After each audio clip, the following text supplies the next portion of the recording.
Welcome back to The Princess Left Behind. I'm Sita Brand, your guide through this ancient tale of love, separation, and spiritual awakening. When we left Yashodhara, she had just come face to face with her husband after 7 long years. Siddhartha, now known as the Buddha, stood in her doorway. The shock of this reunion proved too much, and she collapsed to the floor.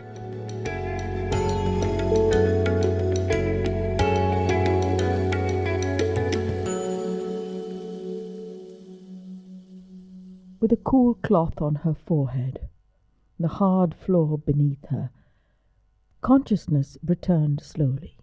Cool cloth on her forehead, hard floor beneath her. She opened her eyes to find herself surrounded by attendants, Rahula clutching her hand in fear, and there, kneeling beside her with profound concern, was the man who had once been her husband. His voice familiar yet altered, deeper, with a resonance that hadn't been there before, urged her to breathe slowly. Yashodhara struggled to sit up, pride demanding she not remain prostrate before him. She dismissed everyone from the chamber, even frightened little Rahula. And when the heavy door finally closed, leaving them alone, silence expanded between them like a chasm. Finally, she said, 7 years? Yes. Is that all you have to say? Yes? She turned to face him fully. The man before her was physically transformed. Shaved head, lean body, simple saffron robes, but more profound was the change in his presence. He radiated a stillness, a certainty that both drew her in and infuriated her. What would you have me say, Yashodhara? That I am sorry? That I regret my choice? Neither would be the complete truth. The truth? You left in the night like a thief without a word of farewell. Was that your truth? Something flashed in his eyes. Not defensive, but acknowledging. I knew that if I faced you, if I tried to explain, I might not find the strength to go. And I had to go, Yashodhara. The question that drove me could not be answered within these walls. And what of my questions? What of the questions Rahula will ask as he grows? Why did my father leave me? For the first time, pain flickered across the Buddha's serene face. But Yashodhara pressed on, her prepared speeches feeling hollow now they had faced each other. Instead, she asked a genuine question, one seeker to another. Tell me then, what did you find out there that was worth abandoning everything for? The Buddha's eyes softened. He spoke of finding that all suffering stems from attachment, of discovering a middle path between indulgence and asceticism. He had found peace beyond what he thought possible. Then tell me this. Did you ever think of us? In your meditation, in your peace, did your son's face ever come to you? For the first time, the Buddha hesitated, genuine emotion crossing his face. Yes, he had thought of them, not with clinging attachment, but with compassion, with care. But his path required complete dedication. Something shifted in Yashodhara's posture, a releasing, a softening. Her own years of spiritual practice had told her about attachment, about letting go. I think I understand. Not as the young wife you left behind would understand, but as the woman I've become. These 7 years have been my own journey, Siddhartha, my own seeking. And so she told him of her parallel path. How she had discarded luxury, lived simply, meditated through the night watches, She told him of insights gained while caring for their son, of wisdom found in the very attachment he had fled. So you see, while you sought truth beyond these walls, I found mine within them. Different parts, perhaps, but are they so separate in the end? No. I think they may lead to the same mountain peak, though by different routes. A noise outside interrupted them. Rahula's voice, insistent, curious. The door opened and a small boy entered cautiously, eyeing the strange monk with fascination. The Buddha turned to face his son for the first time since infancy. "Are you really my father? Where have you been?" The Buddha knelt to his son's level, explaining simply that he had been seeking a way to end suffering for everyone. And when Rahula asked if he would teach him too, the Buddha's gaze shifted to Yashodhara, seeking permission. Something unspoken passed between them. Whatever had ended between husband and wife, something new was possible between teacher and student, between father and son. With that settled, an awkward silence fell. The immediate questions answered, they were left with the more difficult reality of their new relationship. "You should go now. Your father has arranged a great feast for your return, and I need time to think." As he moved towards the door, the Buddha paused. "You have walked a harder path than mine, Yashodhara. To seek enlightenment while fulfilling duties, raising our son, it may be the more difficult road. Perhaps. Or perhaps it is simply a different road."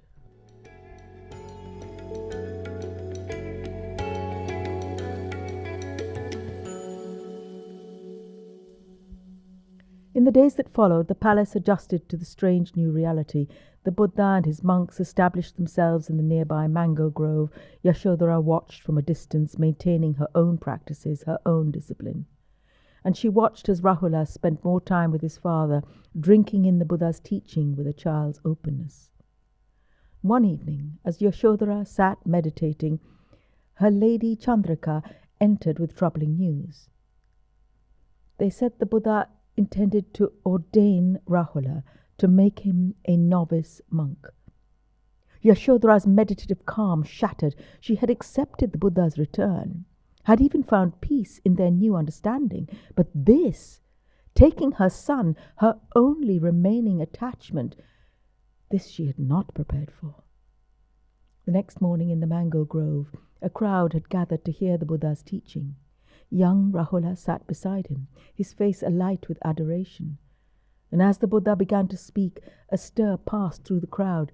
Yashodhara approached, dressed in her simple white sari, moving with dignity until she stood directly before the Buddha. "Is it true? You intend to take my son into your order?" The crowd fell silent. The Buddha regarded her calmly.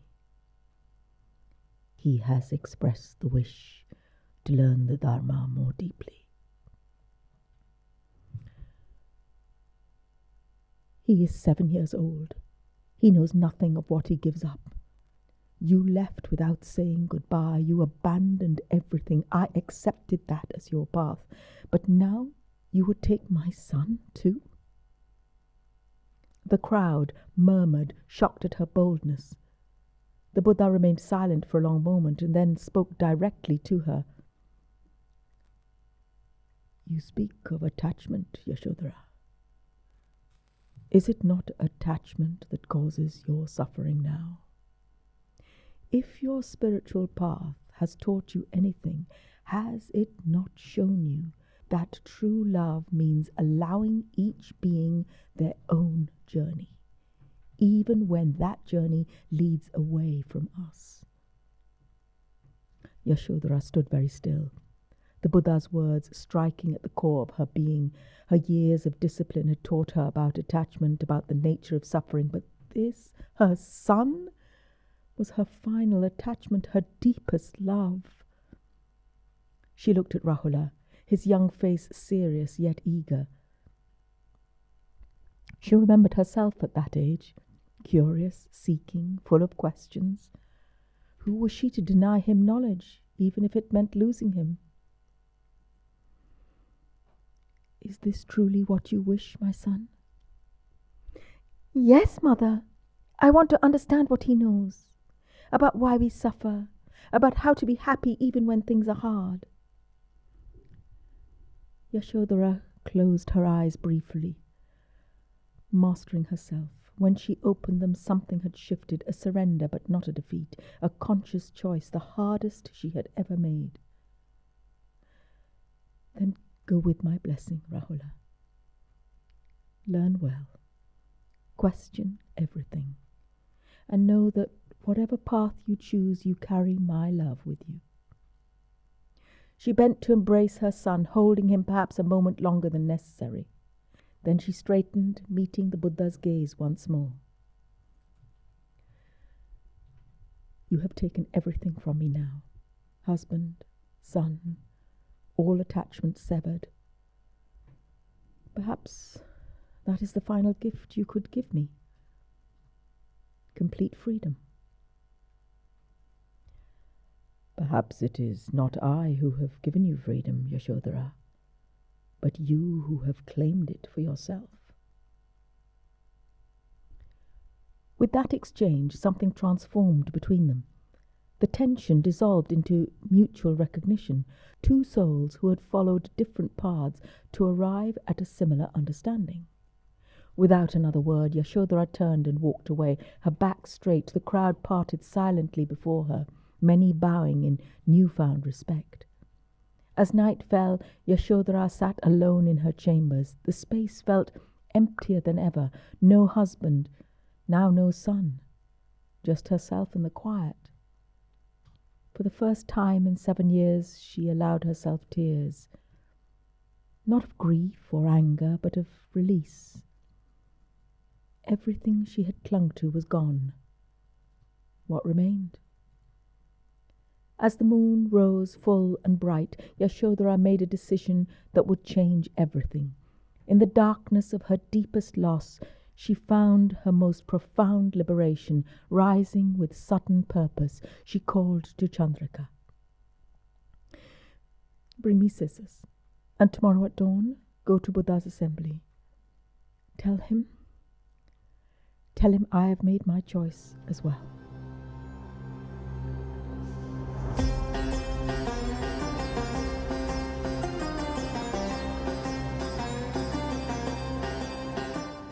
What choice did Yashodhara make in the darkness of that moon-soaked night? What happens when all attachments are finally cut away? Join me next time as we witness Yashodhara's most radical transformation yet.